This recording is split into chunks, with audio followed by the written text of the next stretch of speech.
The habits I actually had to unlearn in order to achieve success. What I'm talking about is a success that I've achieved up until this point, but I am well aware that there is so much more that I can accomplish.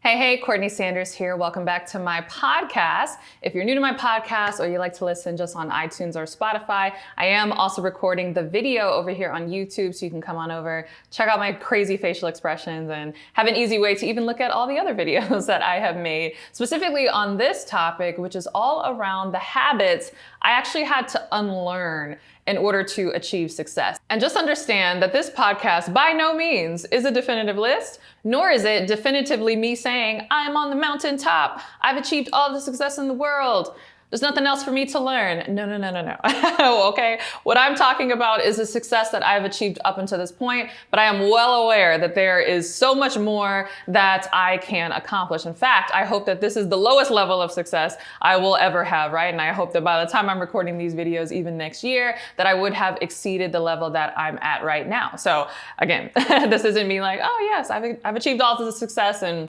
listen to me, but these are just some observations that I've learned, even getting to where I am. Because for me, entrepreneurship is one of the greatest self-help programs in the world, right? If you want to become a better person, right? If you want to work on yourself and work on your self-mastery, go ahead and start a business, because it is going to require a lot of you. And even just me on the season, growing my company, now growing multiple companies. I have another business that I am starting. I'm hiring even more people, both here in the US and abroad. Many of you know that I have a team that's based in South Africa, and it's just requiring me to think differently and just to be different. And I'm just kind of amazed at all the habits that I have now that are almost the exact opposite of the beliefs that I had previously, and how I'm engaging in different habits than what I even did previously. And so just a very simple example of this, I think about a conversation that I had recently with my accountant. And so we were talking about the car that I purchased in my business name. I actually have a video that you can check out here,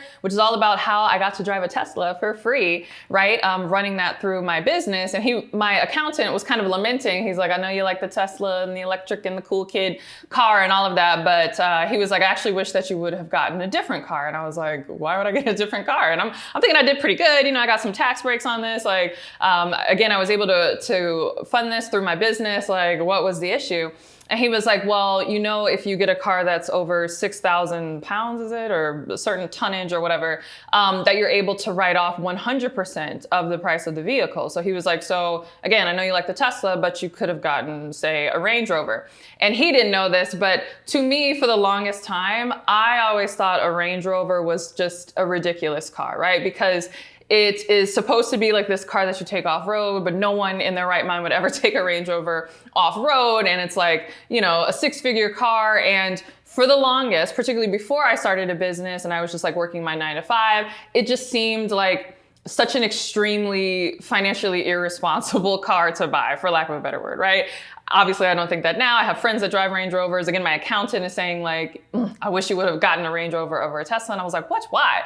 And so he's walking me through the numbers, and he's like, okay, this car is over 6,000 pounds. If you would have bought this, it's not that much more expensive than the Tesla, honestly. The Tesla that you bought, you wouldn't have spent that much more. But here's the thing.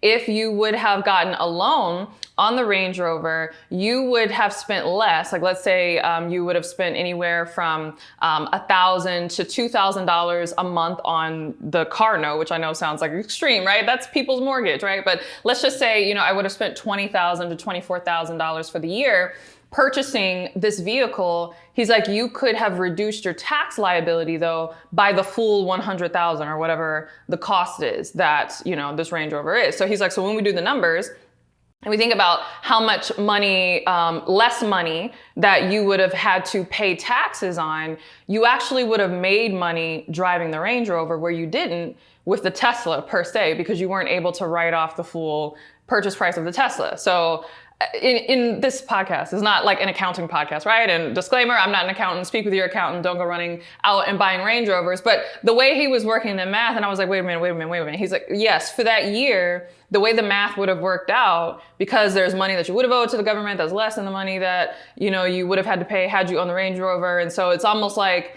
we could have worked it out where the government would have cut you a check, so to speak, in order to drive this Range Rover essentially for free because you're using money that you otherwise would have had to pay to the government. And it was like such a mind-blowing thing where I was like, but it was just such a representation of how many other like beliefs broken that I've had since becoming an entrepreneur and really just focusing on achievement for myself. Because when you're almost on the outside looking in or you're trying to achieve something, so much of it doesn't make sense, right? Again, when I was working my 9-to-5 job and I'm like working in Dallas at the time, right? Dallas is a very fancy city and there's these people with these like huge Range Rovers driving down the freeway and I'm like, insane. Who pays $100,000 for an off-roading vehicle? I didn't have the knowledge that I had now that maybe they're doing it because essentially they're getting paid to, or it works out in a financially beneficial way for them given their tax liability, business, like you never know what people's situations are. And I'm kind of getting ahead of myself in terms of the habits that I had to unlearn, but I do think that we have a habit of thinking that there's a one size fits all solution and we make these blanket statements, right? You should never spend more than X amount for a car. You should never have a car note. You should always pay cash for a car. Or you should never have a car note. You should only lease cars. Like, it really depends on the person and the situation, right? And I think it's the same thing with all of these like success maxims that many of us were taught to believe as we're growing up, or even just things that we picked up in school or from our broader society. I find that a lot of people have difficulty achieving success, even outside of business, right? So even if you're not an entrepreneur and you're just in general thinking about success, understand that each level has its own logic, right? I like to say this to myself all the time because oftentimes there are things that don't make sense to me based on where I am, that a year from that time, right? A year goes by and I would have achieved the thing and I look back and I'm like laughing at myself because I'm like, yeah, I know it didn't make sense then. It looked crazy and ridiculous, but there was so much that I didn't know that made that particular move make sense, right? So with that in mind, I really just want to cover 7 habits in particular that I've had to unlearn in order to achieve success. And who knows, maybe these will be beneficial for you. So with that, let's get into it. All right, this first habit that I had to unlearn was thinking of myself as like, oh, it's just me, you know, this isn't a big deal. Or, you know, this thing that I do or this talent that I have is not a big deal and everybody can do this and, you know, it doesn't make any difference. Or the converse of that is having a particular skill set that I think maybe is even like weird and that I should train myself out of that and I should do things the way everyone else does that. Either way, whether it's the I'm just me syndrome or the I'm just weird syndrome, right? It's this downplaying of yourself, your unique gifting and your unique capabilities. And I'm really grateful that I unlearned this very early in my career when I got exposed to the Gallup Strengths Finder whole, not just the test, but there's a whole coaching philosophy behind it. In fact, I've really incorporated a lot of what I've learned in terms of strengths-based coaching in my own coaching methodology. I have a video that you can check out right here, which goes over my coaching methodology. And shameless plug, we do teach you not only my coaching methodology, but how to come up with your own coaching methodology inside of my brand new CLS Coaching Certification. And if you think CLS stands for my initials, yes, it does, but it really stands for Coach of Life Success because that is a designation that you will walk away with. So if you're interested in that, you can click the links wherever they are, and the show notes are here in the YouTube description box if you want to learn more about that. But yeah, just for a really long time, I thought I was a weirdo because I've always been good at consuming like high volumes of information. You know, my mom sometimes jokes with me. She's like, oh, you get on these kicks and you just like get so obsessed about stuff. And I do that, right? I love to read a lot. I love to listen to podcasts. Like if I am on a tear about something and I really want to learn things, it is not uncommon where I have gone through books in like a whole day, right? And so I always thought that that was weird. I always thought that that was geeky when I was in high school or even in college. And so for a long time, I tried to figure out how to not be like that, right? How to not be so obsessive over like things that I find interesting or specific topics, and how to be like everybody else because I'm just me or I'm just weird and it's not that big of a deal and whatever. And so the Strengths Finder test was really eye-opening for me because it actually listed as one of my top strengths. So the Strengths Finder will give you 5 strengths that it recognizes in you, and the unique combination of all of your specific strengths is kind of what makes you you, right? Like you're in a category of one because very few people are going to have not only your strengths, but all of your strengths in the exact same order or combination. And so for me, my highest strength was actually something called input. And of course, you can go on the StrengthsFinder website or, research more about it if you want to learn maybe what your strengths are, what this even means. But particularly for input, it means that, this talent that I thought was a weird thing is exactly that, a talent. I have a capability or capacity to bring in high volumes of information and break it down into like simple parts and kind of like digest it and then action on it and take action on it. In fact, my second strength is activator, right? So it's almost like exactly how my brain works, right? Like I take in all of this information, I process it, chop it up really fast, and then I'm like off to the races. I go do something with it. And so activator, my second strength, is that as well. I'm able to take action very quickly. And not only am I able to take action, I'm able to motivate other people to take action and get them excited around, something that I really think that they should be doing, or maybe I see a gift in them and I, get them all hyped up on, and then they're off to the races. In fact, my husband jokes on this.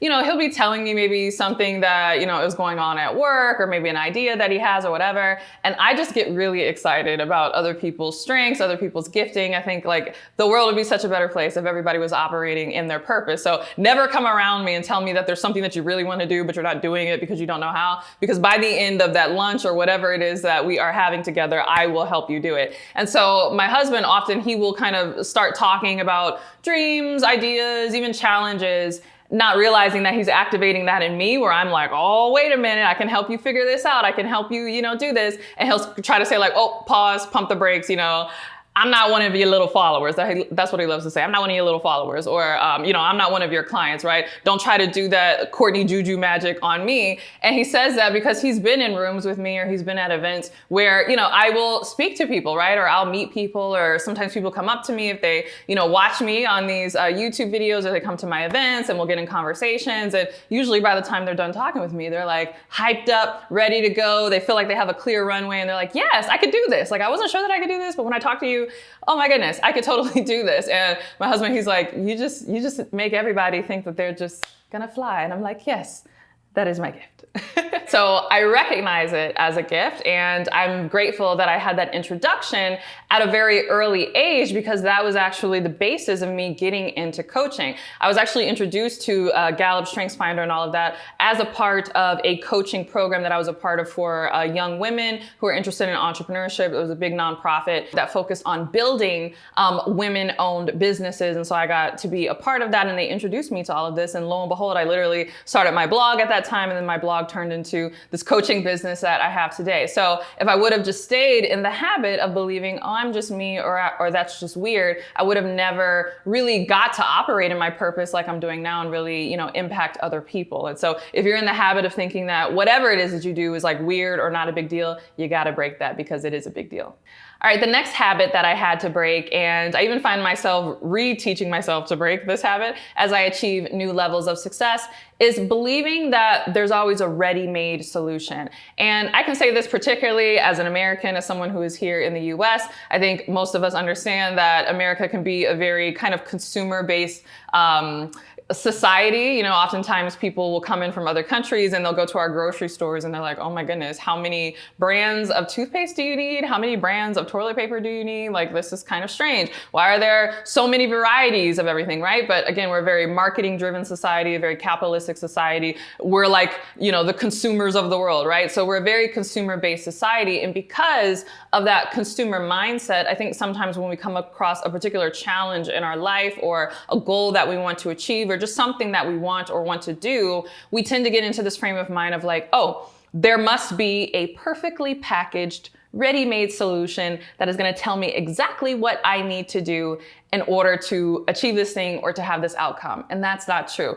Each one of us are unique, right? See, the previous habit that I just said I had to learn how to break, which is, this idea of not recognizing my uniqueness. So all of us are unique, but all of our situations are unique. And while oftentimes there might be solutions that roughly can help you, you're always going to have to customize things. And I remember actually talking about this on my blog, because I found myself getting into a habit of going to Google for every little thing. Like, anytime I had a thought, or there was something like very specific to my life that I wanted to figure out, I would exactly asked that in Google. And it was crazy because it was almost like I was treating Google like a coach or a therapist or something like that. And I caught myself and I was like, wow, why am I in this habit of thinking that there's a ready-made solution that's going to solve my exact problem? The truth is you are going to have to craft your own solution. So yes, you can make use of the resources that are available, but ultimately you're going to have to find what works for you. And this is for everything, right? It could be if there's a fitness plan or,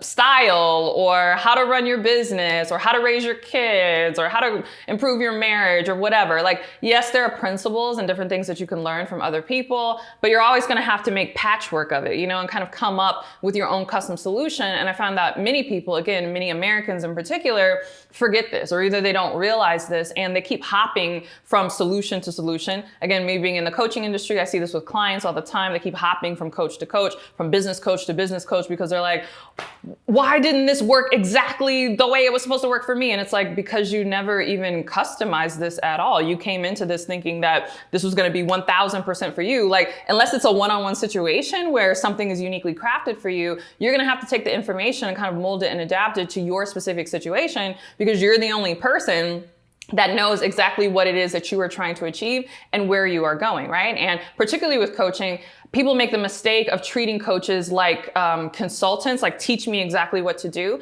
instead of using coaches in the most beneficial way, which is be a sounding board for me, ask thought-provoking questions that help illuminate what is the right strategy for me, right? So again, people will get in coaching programs, they will try to do things, to the T, and then are like, oh, but my situation is a little different, but I'm not gonna customize this to my aspect.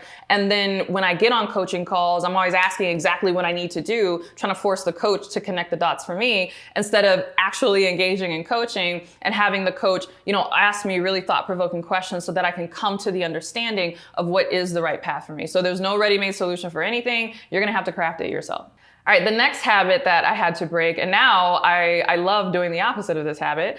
The habit that I had to break was obsessing over the end result and not the process. Ooh, I had this bad, okay? I had this bad for a really long time. Even after I started my business and even started to get some traction, I would find myself so focused on this big thing that I was trying to achieve, whether at the time it was quitting my job, or even before then landing my first client, or running my first group coaching program, or whatever, all these big goals that I've had in my business. I was so not allowing myself to really enjoy the process or be happy until I had the thing, until I had a certain amount of money in the bank, until my business had achieved a certain level, until, I had fully furnished my house, right? If you've been on this channel, I've talked about what a struggle, right? That has been, and how I've really this year taken on finally getting my house together and getting my house furnished in the way that it needs to be furnished, right? But part of it was because I would come home and be so frustrated that, all the rooms weren't done, that I could not enjoy spending time really thinking about how I wanted to decorate first the living room, and then maybe the kitchen, and then our master bedroom. And it's like, you'll look up and over time, you have a beautifully decorated house. But if you want this kind of magic wand solution where boom, everything is as it should be, you're gonna hate the process getting there. And so this is something that I really had to break myself out of, just because I recognized that I wasn't enjoying my life, right? And my friends around me were kind of perplexed, because they're like, you're doing all these amazing things, all these incredible things are happening to you on the road to you achieving your dreams, and you're poo-pooing it and thinking that it's not that big of a deal because you haven't hit the thing yet. And so I'm really grateful that I really unlearned that habit, and now I literally love the process, because here's the thing, the process is your life. Think about that. We, again, get so focused on milestones, even outside of business. Maybe you are focused on graduating from college. And maybe after graduating from college, you're focused on, getting married. And then from getting married, you're focusing on starting a family. And then from starting a family, you're focusing on raising your kids a certain way, or moving to a certain neighborhood, or, getting this particular promotion at your job. Or if you're not careful, we can look at life as a series of milestones to achieve. And life is not worth it unless we have these end results that we desire. But the thing is, even if you list out all the milestones that you want to achieve over the course of your life, maybe you can count them on two hands. So think about it. If there's 10 big milestones that you want to accomplish from your early adulthood to old age, that means that you're going to only allow yourself 10 moments, right, of enjoyment, because all the time in your life in between is you making progress towards that goal. So if you don't learn how to enjoy the process now, you are literally getting in the habit of hating your life, of hating the whole process and only allowing yourself to be happy when you have the thing. And so when I broke that, I found that life is like super enjoyable because it's an adventure every day. And I just feel like so grateful as I make progress towards my goals. Like I just really love the in-between moments, right? I've told the story on my channel elsewhere about even this rental property, and I'm recording this in one of my rental properties. I typically use this to rent it out as a short-term rental, but when no one is in here, I will rush and batch record a bunch of videos because I really like the vibe here, and it looks good on camera. And so after we listed this on Airbnb, I thought it was going to take like a minimum of a few days, if not a few weeks, for me to get my first guest. But literally the same day that I posted this, I got a request asking, could they come at like 9 p.m. that evening? I guess they were in another Airbnb and it didn't work out and they needed someplace like right away, and mine popped up and they really liked the way that it looked and it was ready. And I was like, oh my goodness. The only problem was I needed to clean it. So it wasn't dirty like someone had stayed here before, but we had just finished all the renovations and everything. I needed to wash the new linens that I had just bought at the store. I wanted to deep clean the tub and the toilet and all those things. And so, my husband and I were like, oh my goodness, we have to get this place ready. And so he got off of work. He came here around 5, and from like 5 to 8:30, right before they showed up at 9, we were just like deep cleaning this place. And I remember cleaning the toilet and being like thrilled. Like I probably looked like a psycho, like cheesing as I'm scrubbing the toilet because I was so excited because I'm like, wow, this is my rental property. I'm getting my first guest who is gonna pay me money to stay here. Like who would have thought that like I would be at this place, right? So even though it was the process of like scrubbing toilets, I really enjoyed it. And I find myself doing that even now, like pinching myself. Sometimes I have meetings with my team, especially my team based in South Africa. And there's so much that I'm doing in South Africa now. We're currently in the midst of preparing for our next retreat. So by the way, if you want to come with me to South Africa this year, it's going to be even bigger and better than it was last year. I will make sure that we'll put the waiting list so that you can get the details for it as soon as we are ready to make that announcement. I'll put that in the show notes or in the description box. But yeah, we're even just like planning and talking about things. And I get excited just from the Zoom call, right? Let alone actually being in South Africa. Imagine if I was like, oh, I'm not going to be happy until the whole event is pulled off. The retreat is great. We've had all the meetings and I land in South Africa. I'm not allowed to be happy until that happens. Like what? I would be hating my life for the rest of the year until our big event happens, but I'm not. I'm really enjoying it. So you got to learn to enjoy the process. All right, the next habit that you have to break is obsessing over perfection. And this kind of connects with the last habit, is that not only do you want to learn how to enjoy the process, but you want to learn how to enjoy imperfect progress. And here's the crazy thing. So much of us are like obsessed with perfection because we think if we were just more perfect, or if we could do things in a more perfect fashion, that it would be easier to get the result. The crazy thing is if you wait until everything is perfect, you actually have less opportunities to take action towards your goals. So even though in theory, perfection is better than imperfection, actually,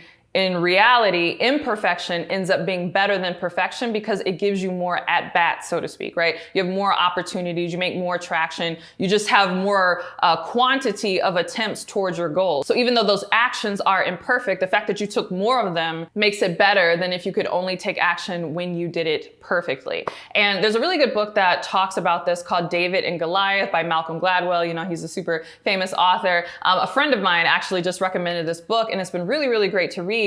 But in the book, they talk about a particular girls basketball team. I think they were like a middle school basketball team. And there was a father who signed up to be the coach, and he was not a basketball coach. He was just kind of doing this to help out his daughter. And the other girls were not like real basketball players, right? But they were in this league, and he's competitive, and he's like, I still want us to win. And it was crazy that they ended up making it to the national championship, not because he taught them how to run perfect plays and be perfect basketball players and do perfect dribbling, but he taught them how to just like play full out. And so the book talks about how they would do this very fast-paced, like full court press style, because the opposing team, even though they were technically better and more proficient, couldn't play at the intensity that these, untrained girls played because they just would not give up, right? And so what they would do is they would end up wearing the other team out, even though the other team was better, simply because they could take action more often and quicker, right? So even in the game, they were always, coming back and playing. They didn't need a lot of breaks. They had really great endurance, and they just like wore the other team out. And so I think it's the same thing when we think about us achieving our goals. Really, we just got to wear that thing out, okay? It's not about doing it perfectly and waiting until everything is perfect. It's just about getting up and showing up over and over again. So maybe you are uncomfortable on camera, but you know video is gonna be a really great strategy for you and your business. Instead of only saying, oh no, I'm only gonna shoot videos when I have the perfect setup and when I feel perfectly ready on camera, wear that thing out, right? Just keep showing up, keep making videos. You might make 10 times more videos than you could make if you only did them when you had all the perfect equipment. But it is that quantity actually over quality, which I know is like opposite of what we're taught. It is that quantity, one, that gives us better results, but two, produces the quality, right? So oftentimes we beat ourselves up because we can't do things perfectly, not realizing the perfection is actually a process too, right? The more imperfect action you take, the more opportunities you have for course correction, and the more likely you are able to produce a perfect result anyway. So imperfect action over time beats perfect action every single time. And you got to make sure that you are breaking the habit of wanting everything to be perfect. All right. The fifth habit that I had to break was the habit of avoiding risk. And I actually talked about this in depth recently in my video about what it really means to believe in yourself. But I think so often, I think school really teaches us this. We are like so afraid of making a mistake, and we don't do things that we perceive as being risky. And so oftentimes we won't take action unless we feel like we have 100% all the information that we need, and really you can't live your life that way. Because our grades are often tied not to our day-to-day performance, but how we perform one time on a test, right? Like you could be great in class, be very engaging, you know, participating, but let you be a bad test taker, it's like all your grades are going to be reflected in that, and it's not really fair, right? So we learn to, you know, avoid risk, and, you know, only will push ourselves to the point where we know that we can get all of the answers right, because we don't want to put ourselves in a position where we get the answers wrong, and then, you know, everything that we've built comes crashing down because boom, you know, we got that F on our proverbial paper. But the crazy thing is, once you graduate from school, you literally have to do the opposite mindset. And so I just really marvel at how long I've come in that, right? Because I can be a very analytical person, and I always want perfect information before I take a step. But like sometimes I step outside of myself and I watch myself and I'm like, girl, you must really believe in yourself, because you just, you know, setting all this stuff up and making all these plans and spending all this money, right? Investing in all of these things. Like you just know that it's going to work out. And the crazy thing is I don't know, right, that it's going to work out. I'm confident that it will, right? I'm confident in myself, my skills and my capabilities. I believe in myself. I have faith, right? I have faith in myself. I have faith in God. I believe that it's all going to work out ultimately. But I also believe that if it doesn't work out, like I have what it takes in order to fix it or to do something else. And so it's really reduced the looming fear that taking a risk used to have over me. And it has allowed me to move faster. So kind of like we talked about in the previous habit that we needed to unlearn in terms of taking imperfect action and how it gives you more at bats, willing to put yourself, you know, in calculated risky situations, right? I'm not talking about risky situations like doing drugs or, you know, being involved with people that you shouldn't be in, but I'm saying taking a risk where it's something that would be a positive outcome to you if it worked out, but maybe you don't have all the information or you've never done it before. There's some sort of gap that you have to fill with faith where you're like, okay, I don't know how this is going to work out, but I'm going to step out on it anyway. You know, sometimes, yes, you'll step out and fall flat on your face, but you'd be shocked. I think more times than not, you step out and it does work out, right? It's like you're building the airplane as you're flying it. And again, you have more at bats than someone who is not willing to take an action unless they have perfect information. So you want to make sure that you get over the habit of avoiding risk, because risk is actually where your reward is. All right, the sixth habit that I had to unlearn in order to achieve success was fearing money. And I know this is a touchy one. In fact, I have a lot of money mindset videos on this channel if you're watching this on YouTube, and I have a lot of money mindset podcasts if you are listening to this on iTunes and Spotify. So definitely go ahead and check those out. And in fact, I'm actually working on a new money mindset training that I think is going to be super beneficial. But I have to say this, sorry. So if this triggers you, or, you know, you think I'm saying this just to say this, I'm really not. Like, we have to get over fearing money. And I say this because oftentimes we fear not having enough money, not being able to make money in the future. And we take actions based on that versus taking action because it's something that we want to do, it's something that we want to achieve, or it's something that we just think would make the greatest impact, right? Like, imagine how different your decisions would be if you were taking action because you thought that it was like the best for you in your life and your dreams and your goals, versus your fear of like, oh my goodness, what if I can't pay the bills? And I will say I'm grateful that I was able to overcome this habit pretty early on, because part of why I got started in entrepreneurship was the frustration that I had even growing up as a teenager, talking to different family members around why they wouldn't pursue this like very clear talent that they had. And they usually would brush me off and say like, oh, little girl, you don't know what you're talking about. Of course I can't do that because I got to pay these bills. I got to keep these lights on. I got to pay the mortgage. I got to pay the rent.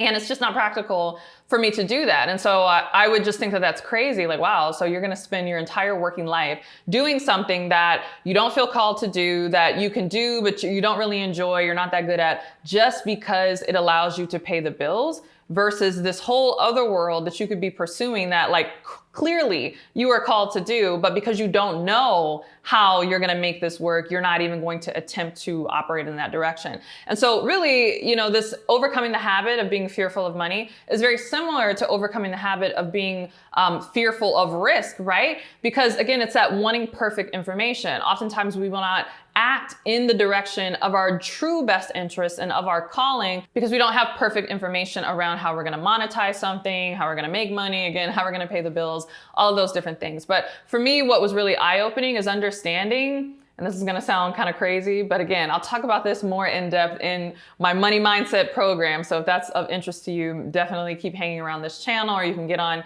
my email list to be notified when it comes out. But the key thing to understand about money is that you are the money, right? Like literally, I tell myself all the time, I am the money. Because it's so true. We think money is something that's outside of us. Money is inside of you. Money is you, right? What do I mean by that? The technical, economic definition of money is a store of value.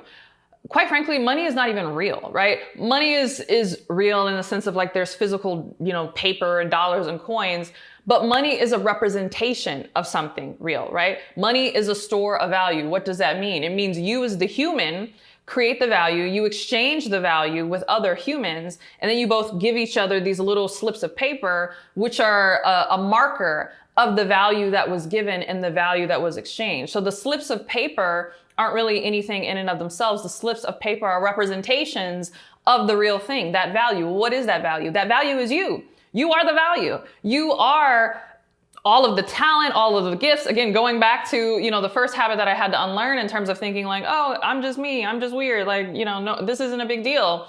If you can unlearn that habit and you can see the value in what you have to offer, and you can package it in a way where you can exchange it where others who need what it is that you have, by definition, you will never have a money problem. Like, do you understand that? You will never have a financial problem if you can package and exchange your gifts with others. That's the key. So why do we fear money when we are the money? Like, you are walking money. What you need is not more money. What you need is a method to exchange the value that is already inside of you with others who would find it beneficial. And so I had to learn to get over that fear, right? And there was a lot of things that I had to do to start my business, right? I remember working with my first coach. It was a mid 4-figure investment. At the time, it might have well have been $1 million because I was like, who can pay for this, right? I had to put it on a credit card, and that was super scary because I was like, oh my goodness, right? What if I'm not going to have enough money to pay this credit card off and to do all the other things, right? I was a newlywed. I had just, my husband and I actually were saving for a house at this time. We were just paying off our wedding. Like, we had all of this financial stuff going on, and I'm over here putting, coaching programs on a credit card. But again, I had to kind of settle myself and be like, you know what? I'm not going to fear this money because I am this money, right? The reason that I am paying this coach is to learn how to take the value that I already know is inside of me, that people have already expressed an interest in.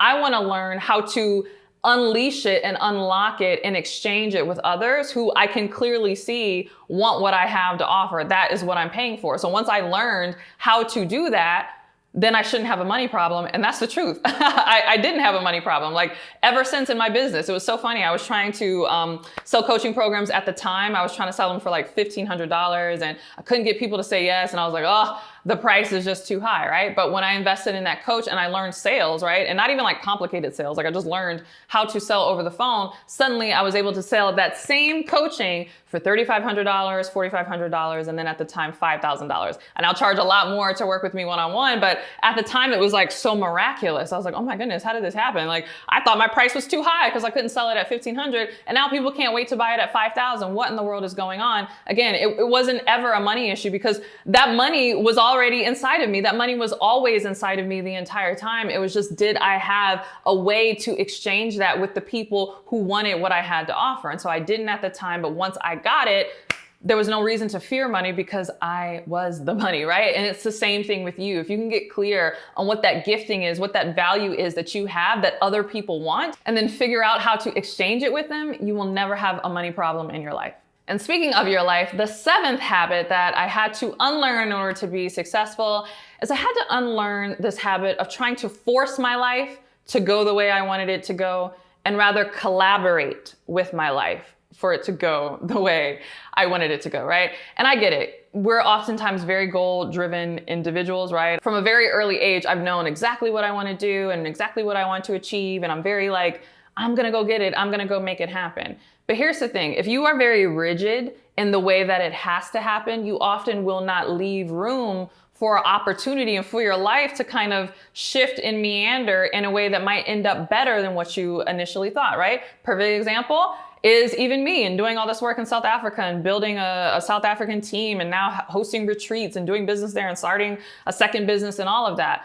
I have always wanted to do business on the ground in Africa. I've always wanted to have some sort of footprint on the continent. But for the longest, I thought that it was going to be in Ghana, right? So Ghana, they are famous for creating this year of return campaign, right? They've been doing all of this great marketing, by the way, outreach to African Americans, come find your roots, and Mother Africa on the continent, etc. All these celebrities are there. Like, so I felt like, oh, okay, this is like the place to go when you are just kind of getting your feet wet on the continent. Like, this is the place, where you go. And then on top of that, in terms of my personal connections in my network, I have a friend that is connected in Ghana. She's actually Ghanaian American. She does a lot of work there. And so it just seemed like a super easy, super logical route. And so I wasn't like in a hurry necessarily to do business there, but just kind of in the back of my mind, or when I was doing my own goal setting, I knew that I wanted my life to be tri-continental, right? I talk about that all the time on this channel, how I want to be tri-continental, where I have a base in the US, and then I have some sort of footprint in Africa, and then perhaps another footprint.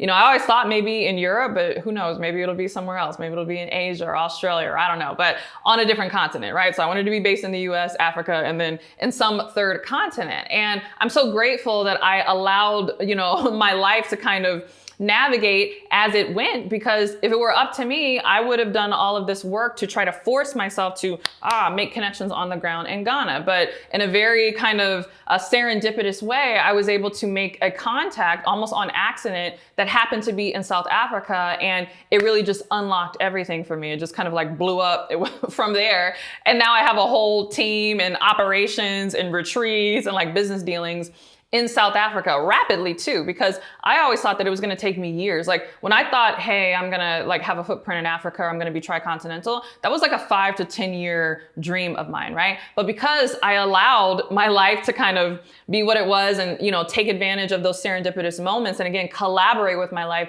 versus forcing my life to work out the way that I think that it should work out, not only has it been way better than I thought it was going to be, right? Now I'm so grateful that I actually did my footprint in South Africa first versus, going to Ghana and expanding elsewhere in the continent. This is not to say that I won't do business elsewhere in the continent, but I'm like so grateful that I actually got my start in South Africa. It's been like so beneficial to me, but it's happened so fast. Like in 1 year, I was able to make contacts and host my first retreat in South Africa. And now in 2 years, I can't even speak about all the things that are happening. You'll just have to stay tuned. I have a lot more that I'm going to be revealing in terms of the work that I'm doing in South Africa that's currently underway. Again, I'll be sharing more of that as we get closer to the retreat that I'll be hosting. So click the links wherever in the description box or the show notes in order to get on that wait list. But like in 2 years, now stuff has really happened where I'm getting very, very close to establishing that second base in terms of being tri-continental.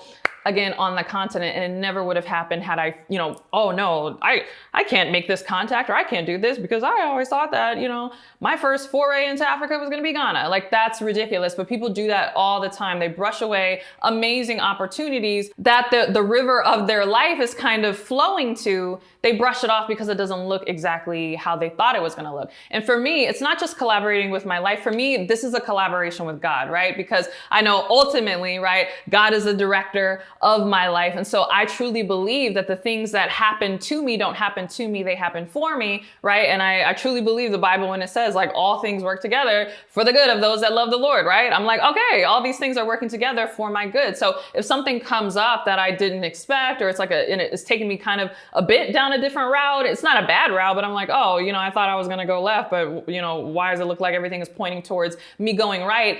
I go with it, right? I go with the flow because I trust that ultimately I'm going to get to where I want to go, right? Because I'm very locked in on that vision. Again, I'm collaborating with my life, but really I'm collaborating with God, right? The Bible also says like, acknowledge him in all your ways and he will make your path straight, right? So maybe I thought my path was going this way. Actually, my path is going that way, right?